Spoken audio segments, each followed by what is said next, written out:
Gespräch zu stressig ist. Ich tanz nicht mit dir. Hello বন্ধুরা, আশা করি আপনারা সকলেই খুব ভালো আছেন। দীর্ঘ একটা অপেক্ষা, তারপরে হাতে এলো Realme X7। প্রায় আজ থেকে 3 মাস আগে এই ফোনটা চায়নার মার্কেটে লঞ্চ করা হয়েছিল। তখন থেকে হাইপ চলছিল এবং ভারতের বাজারে আস্তে আস্তে প্রায় 3 মাস কেটে গেছে। আমরা সবে এই ফোনটা হাতে পেয়েছি। আজকে এই ফোনটাকে নিয়ে খেলা হবে। হ্যাঁ, এই ফোনটার সবথেকে বড় বৈশিষ্ট্য এই ফোনটাই রয়েছে মিডিয়াটেকের ডাইমেনসিটি 800 সিরিজের প্রসেসর এবং ভারতবর্ষের বাজারে সর্বপ্রথম একটা ফোন যেখানে এই প্রসেসরটা ইউজ করা হয়েছে।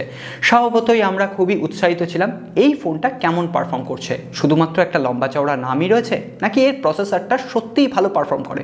অবশ্যই আপনাদের সাথে সেটা শেয়ার করব। এর সঙ্গে সঙ্গে এই ফোনটিতে ভরে ভরে ফিচার্স দেওয়া হয়েছে। আবার এই ভরে ভরে ফিচার্স দিতে গিয়ে এই ফোনটা থেকে ভরে ভরে ফিচার্স তুলেও নেওয়া হয়েছে।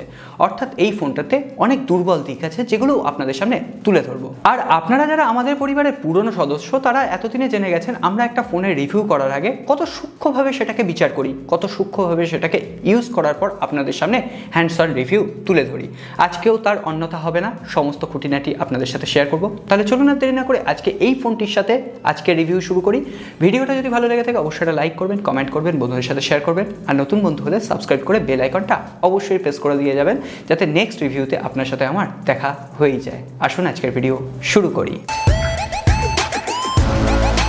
প্রথমেই আমরা কথা বলবো এই ফোনটার ডিসপ্লে, ডিজাইন ও বিল্ড কোয়ালিটি নিয়ে। ফোনটিতে রয়েছে 6.4 inch full HD plus full view super AMOLED display. Super AMOLED panel দেওয়া হয়েছে ঠিকই, কিন্তু এখানে কোনো রকম হায়ার রিফ্রেশ রেট দেওয়া হয়নি, দেওয়া হয়েছে 60 হার্টজের নর্মাল রিফ্রেশ রেট। তবে রিয়েলমি দাবি করছে এখানে দেওয়া হয়েছে 180 হার্টজের টাচ স্যাম্পলিং রেট। তবে আমি সত্যি কথা বলি, এখানে কোনো রকমভাবে আমি ফিল করিনি যে 180 হার্টজের টাচ স্যাম্পলিং রেট দেওয়া হয়েছে। হ্যাঁ, আরও একটা কথা আপনাদের সাথে শেয়ার না করলেই নয়, আপনি ধরুন আগে আপনার একটা ফোনে হায়ার রিফ্রেশ রেট ইউজ করেছেন, তো সেক্ষেত্রে আপনি যখন এই ফোনটা ইউজ করতে যাবেন তাহলে এই ফোনটা কিন্তু একটু স্লোইশ ভাব আপনাকে দেবে। কিন্তু আপনি যদি আগে কোনো রকম হায়ার রিফ্রেশ রেটওয়ালা ফোন ইউজ না করে থাকেন তাহলে সেক্ষেত্রে আপনার কোনো রকম অসুবিধা হবে না। আর ডিসপ্লের কোয়ালিটির কথা যদি বলি তাহলে রিয়েলমির ডিসপ্লের কোয়ালিটি অবশ্যই ভালো এবং আগের থেকে আরও বেশি ইমপ্রুভ করেছে। রিয়েলমির ডিসপ্লেতে আগে একটা প্রবলেম দেখা দিত, ডাইরেক্ট সানলাইটে এর ডিসপ্লেটা ভিজিবল হতো না। এখন কিন্তু সেই অবস্থা আর নেই। রিয়েলমি অনেকাংশে তার ব্রাইটনেস বাড়িয়ে দিয়েছে, তো সেক্ষেত্রে ডাইরেক্ট সানলাইটেও এই ডিসপ্লের ভিজিবিলিটির কোনো অভাব হবে না। এখানে আপনি মুভি দেখুন, নেটফ্লিক্সে বিভিন্ন ধরনের ওয়েব সিরিজ দেখুন, সেক্ষেত্রে কালার অ্যাকুরেসির কোনো রকম প্রবলেম নেই। অবশ্যই টপ নচ ডিসপ্লে কোয়ালিটি ছিল। তবে আরও একটা কথা না বললেই নয়, এখানে কর্নিং গরিলা গ্লাস 3+এর প্রোটেকশন দেওয়া হয়েছে। তবে আমরা এই প্রাইস পয়েন্টে হয়তো কর্নিং গরিলা গ্লাস 5-এর প্রোটেকশন আশা করতেই পারি। এরপরে যদি আমরা ব্যাক প্যানেলে খেয়াল করি তাহলে এখানে পলিকার্বনেট বডি দেওয়া হয়েছে ঠিকই, তবে রিয়েলমি একটা কথা আমাদের কিন্তু বিশ্বাস করতে শিখিয়েছে, পলিকার্বনেট দেওয়ার পরও যে হ্যান্ড ফিলিং এত প্রিমিয়াম রেঞ্জের করা যায় সেটা রিয়েলমিকে না দেখলে বিশ্বাস করা যায় না। রিয়েলমি 7 প্রো এই ফোনটাতে পলিকার্বনেট ইউজ করার পরও কিন্তু ফোনটার বিল্ড কোয়ালিটি টপ নচ ছিল। এই ফোনটার ক্ষেত্রেও তার অন্যথা হয়নি। হ্যাঁ, এখানে হালকা একটা ম্যাট ফিনিশ ডিজাইন দেওয়া হয়েছে যেটা কিন্তু খুব একটা খারাপ কোয়ালিটি নয়। এর সঙ্গে সঙ্গে এখানে খুব একটা তাড়াতাড়ি স্ক্র্যাচও পড়ে যাচ্ছে না। অর্থাৎ ওই যে স্যামসাংয়ের যে M51 ফোনটার কথা বলেছিলাম, একটু হাত দিলে স্ক্র্যাচ পড়ে যাচ্ছিল, এখানে কিন্তু তেমনটা নয়। অবশ্যই একটা ভালো কোয়ালিটির পলিকার্বনেট দেওয়া হয়েছে। এর সঙ্গে সঙ্গে ফোনটা কিন্তু বেশ পাতলা, অর্থাৎ এই ফোনটার হ্যান্ড ফিলিংও দারুণ রয়েছে এবং ফোনটা তো কম্প্যাক্ট ডিজাইনের অবশ্যই। এছাড়াও ফোনটার যে ফ্রেমটা দেওয়া হয়েছে সেটাও কিন্তু পলিকার্বনেট। অবশ্যই অ্যাজ ইউজুয়াল এই প্রাইস পয়েন্টে আমরা কখনোই মেটাল আশা করতে পারি না। এছাড়াও এরপরে যদি আমরা ফোনটার একটু ওভারভিউ দেখে নিই, ফোনটার উপরের দিকে রয়েছে একটা নয়েজ ক্যান্সেলেশন বাটন, আপনার বাঁ দিকে রয়েছে ভলিউম আপ ডাউন কি, ফোনটার নিচের দিকে রয়েছে একটা সিম ট্রে যেখানে আপনি কিন্তু কোনো রকম মাইক্রো এসডি কার্ডের সাপোর্ট পাচ্ছেন না। এখানে দুটো ন্যানো সিম আপনি ইউজ করতে পারবেন এবং দুটো সিমই 5G সাপোর্টেড। তারপরে থাকছে USB Type-C পোর্ট, তারপরে থাকছে 3.5 mm হেডফোন জ্যাক থাকছে না। এরপরে থাকছে স্পিকার গ্রিল এবং আপনার ডান দিকে থাকছে পাওয়ার অন অফ সুইচ। এরপরে ফোনটার পেছনের দিকে থাকছে ট্রিপল রিয়ার ক্যামেরা, একটা ফ্ল্যাশ লাইট, নিচের দিকে রয়েছে রিয়েলমির ব্র্যান্ডিং।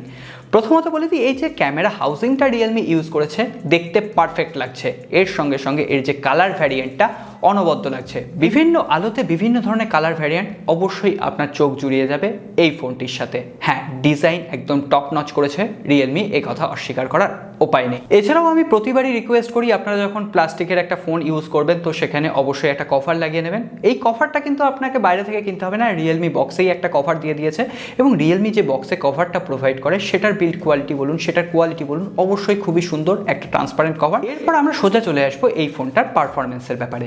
হ্যাঁ, এই ফোনটা পারফরমেন্স নিয়ে কিন্তু আমাদের সব থেকে বেশি আগ্রহ, কারণ এই প্রসেসরটা যখন লঞ্চ হয়েছিল তখন চারিদিকে বিভিন্ন ধরনের গুজব শোনা গেছিল। এই প্রসেসরটা নাকি কোয়ালকম স্ন্যাপড্রাগন 855কে পাঙ্গা নিতে পারে, তাকে হারিয়েও দিতে পারে। আদৌ কি তাই? অবশ্যই বলবো। এই ফোনটাতে দেওয়া হয়েছে মিডিয়াটেকের ডায়মেনসিটি 800U প্রসেসর, সঙ্গে সঙ্গে রয়েছে UFS 2.1 storage type, DDR4X RAM এবং এই ফোনটার বাজেট ক্যাটাগরি অনুসারে এই প্রসেসরটা সত্যিই ভালো পারফর্ম করছে, এই কথা একদম অস্বীকার করা যায় না। এখানে আপনি ডেলি লাইফে যে অ্যাপ্লিকেশনগুলো ইউজ করেন সেটা সোশ্যাল মিডিয়া হ্যান্ডেল বলুন বা ব্যাঙ্কিং অ্যাপ্লিকেশনগুলো বলুন, খুব সুন্দরভাবে হ্যান্ডেল করতে পারছে। তবে কিছু কিছু জায়গায় অবশ্যই প্রবলেম আছে, তবে এটা আমরা বুঝতে পারছি না এটা রিয়েলমি UI এর সঙ্গে প্রবলেম না এই প্রসেসরটা প্রবলেম। ধরুন মাঝে মাঝে হঠাৎ করে স্ক্রিনটা ফ্রিজ হয়ে গেল, আপনি ফেসবুক স্ক্রল করছেন, স্ক্রিনটা দেখলেন হঠাৎ করে ফ্রিজ হয়ে যাচ্ছে। আমার মনে হয় এটা অবশ্যই রিয়েলমি OS এর সঙ্গে প্রবলেম। আমরা MIUI এর সঙ্গে এইগুলো ফেস করি, কিন্তু স্যামসাংয়ের সঙ্গে আমরা এই জিনিসগুলো আমরা ফেস করি না। অর্থাৎ স্যামসাং বা ওয়ানপ্লাসের মতো কোম্পানিগুলো তাদের অপারেটিং সিস্টেমকে ওইভাবে অপটিমাইজ করতে পেরেছে, যেটা এখনও হয়তো রিয়েলমির কিছুটা বাকি। তবে এখন অবশ্যই আমি MIUI থেকে রিয়েলমিকে বেশ কিছুটা প্রাধান্য দেব। রিয়েলমি সত্যিই ভালো কাজ করছে। এর সঙ্গে সঙ্গে এই ফোনটার ভেতরে রিয়েলমি বেশ কিছু নিজের ব্লোটওয়্যারই পুরে দিয়েছে। রিয়েলমি বাইরের জঞ্জাল এখানে দেবে না ঠিকই, তবে রিয়েলমি নিজের জঞ্জালেই এই ফোনটা পরিপূর্ণ করে রেখেছে। তবে সুখের কথা এই যে জঞ্জালগুলো, এই ব্লোটওয়্যারগুলো আপনি যখন তখন আনইনস্টল করতে পারবেন। এটা গেল নর্মাল ইউজারদের কথা, কিন্তু আপনি যদি একজন হেভি ইউজার হন, খুব গেম খেলতে ভালোবাসেন, তাহলেও আপনি এখানে হায়ার গ্রাফিক্স সেটিংসে কল অফ ডিউটি আমি অনেকক্ষণ ধরে খেলেছি, NFS বা অ্যাসফল্টের মতো গেমও আমি খেলেছি, সেখানেও কিন্তু কোনো রকম প্রবলেম হয়নি। তবে একটা ছোট্ট কথা বলে দিই, এখানে যদি আপনি একজন প্রফেশনাল লেভেলের গেমার না হন তাহলে এই ব্যাপারগুলো কিন্তু আপনি বুঝতে পারবেন না। অ্যাসফল্ট গেমের ক্ষেত্রে ওই যখন অ্যাটাকিং হচ্ছিল গাড়িগুলোর সঙ্গে তখন কিন্তু কিছু কিছু জায়গায় আমি ফ্রেম ড্রপ লক্ষ্য করেছি। এমনকি কল অফ ডিউটিতে যখন আমি হায়ার গ্রাফিক্স সেটিংসে খেলছিলাম, যখন খুব আক্রমণ হচ্ছিল তখনও কিছু কিছু জায়গায় মাইনর ফ্রেম ড্রপ ছিল এবং এই প্রাইস রেঞ্জ অনুসারে কিন্তু সেটা খুবই স্বাভাবিক। আর আমরা মোটামুটি ওই 33 to 40 FPS-এই মোটামুটি গেমটা প্লে করতে পেরেছি, সেক্ষেত্রেও কোনো রকম অসুবিধা হয়নি। এছাড়াও আমরা কাইন মাস্টারের ভিডিও এডিট করে রেখেছি, সেখানেও কিন্তু কোনো রকম প্রবলেম নেই।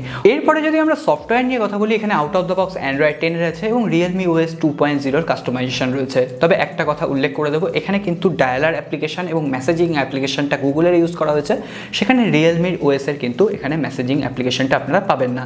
অর্থাৎ ওভারঅল এই প্রাইস অনুসারে একটা ক্যাপেবল প্রসেসর। তবে আমরা যারা ভাবছি যে এটা কোয়ালকম স্ন্যাপড্রাগন 855কে হারিয়ে দেবে, এমন কিচ্ছু নয়।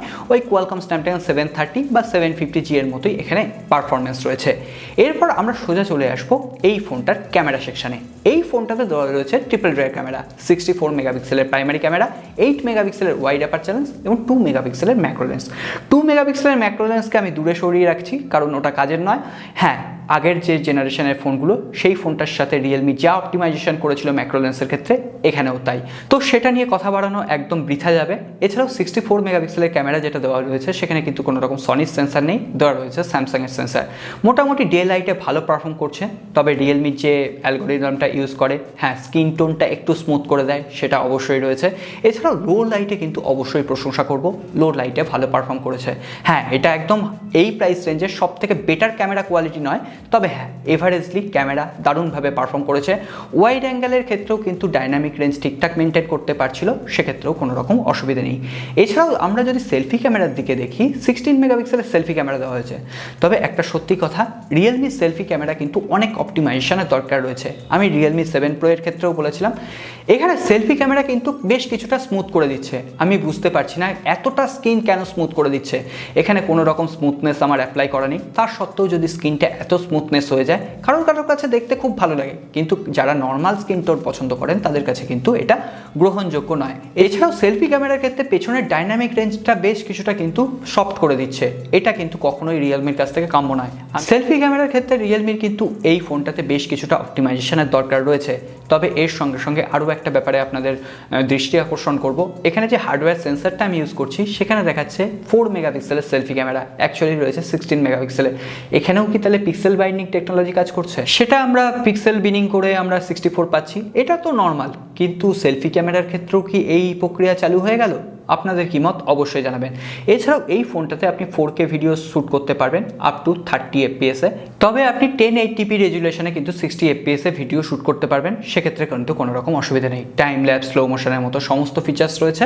ওভারঅল ক্যামেরা পারফরমেন্স ভালো, তবে কিছু কিছু জায়গায় অবশ্যই ইমপ্রুভমেন্ট দরকার আছে, বিশেষ করে সেলফি ক্যামেরা। এরপরে আমরা কথা বলবো এই ফোনটার সিকিউরিটি ফিচার্স নিয়ে। এই ফোনটাতে ফেস আনলক এবং ইন ডিসপ্লে ফিঙ্গারপ্রিন্ট স্ক্যানার দুটোই দেওয়া হয়েছে। ফেস আনলক তো একদম ব্লেজিং ফাস্ট, তবে ফেস আনলকটা অতটাও সিকিউরিটি ফিচার্স নয়, আপনারা একটু ভেবে চিন্তে ওটাকে ইউজ করবেন। আর ইন ডিসপ্লে ফিঙ্গারপ্রিন্ট স্ক্যানার যেটা দেওয়া হয়েছে সেটাও যথেষ্ট কিন্তু ফাস্ট, তবে একটা জায়গায় আমার একটু উইক লেগেছে।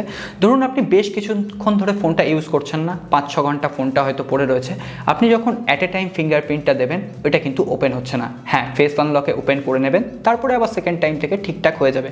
হয়তো এটা রিয়েলমি ওএসেরই প্রবলেম, আফটার আপডেট এটা ঠিকও হয়ে যেতে পারে। আমরা কথা বলবো ফোনটার সাউন্ড কোয়ালিটি নিয়ে। এই প্রাইস রেঞ্জে আমি কিন্তু আশা করেছিলাম ডুয়েল স্পিকার হবে, কিন্তু এই ফোনটাতে কোনো রকম ডুয়েল স্পিকার নেই, সিঙ্গেল বটম ফায়ারিং স্পিকার আছে।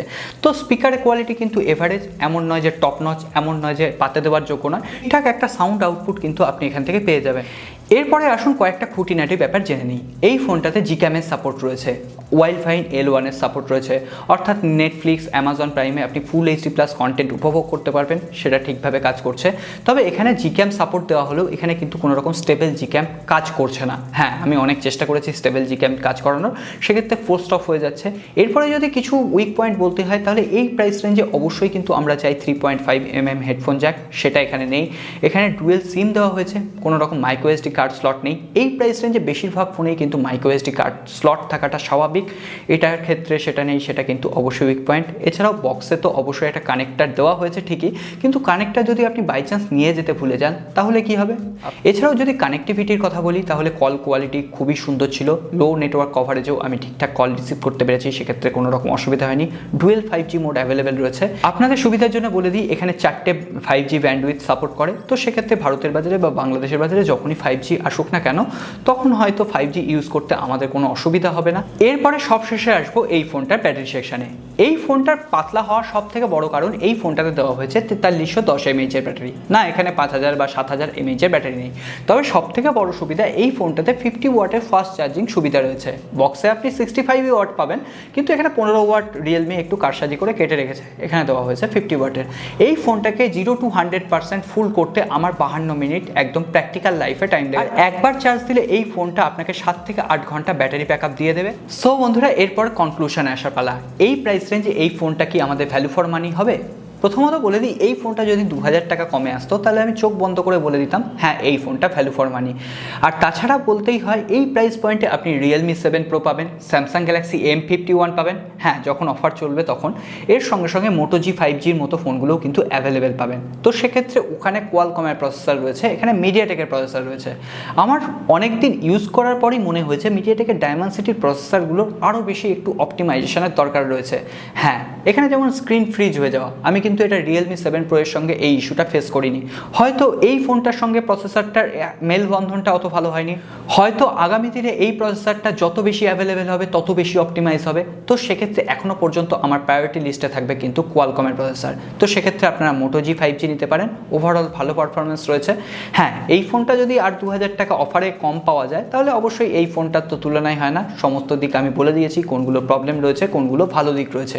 এরপর ওভারঅল আপনি বিচার করবেন। আর রিজেক্ট করার অন্যতম কারণ হচ্ছে এখানে 3.5mm হেডফোন জ্যাক নেই, এটাও একটা কারণ হতে পারে। কিন্তু অন্যদিকে আপনি যদি একদম কম পয়সায় একটা 5G চান, ফিউচারিস্টিক ফোন চান, 50 ওয়াটের ফাস্ট চার্জার চান, আপনি খুব তাড়াতাড়ি আপনার ফোনটাকে চার্জ করে নেবেন, ওভারঅল গেমিং পারফরমেন্স যদি ভালো চান, তাহলে এই ফোনটাকে অবশ্যই আপনারা ভেবে দেখতে পারেন। এছাড়াও সবথেকে বড় কথা এই ফোনটার একটা কম্প্যাক্ট ডিজাইন। ওভারঅল এরপর আপনাকে ডিসিশন নিতে হবে এই ফোনটা আপনার জন্য পারফেক্ট কিনা। আমি আগেই বলেছি একটা ফোন কিন্তু কখনোই পারফেক্ট হয় না, ভালো দিক এবং খারাপ দিক মিলিয়ে ফোন। এরপর আপনার প্রায়োরিটি বুঝে আপনি ফোন বেছে নেবেন। আজকে আর কথা বাড়াচ্ছি না, এরপরে যদি কোনো প্রশ্ন থাকে অবশ্যই কমেন্ট বক্সে লিখে জানাবেন। আর রিভিউটা ভালো লাগলে অবশ্যই এটা লাইক করবেন, কমেন্ট করবেন, বন্ধুদের সাথে শেয়ার করবেন। আর নতুন বন্ধু হলে সাবস্ক্রাইব করে বেল আইকনটা অবশ্যই প্রেস করে রাখবেন। দেখা হবে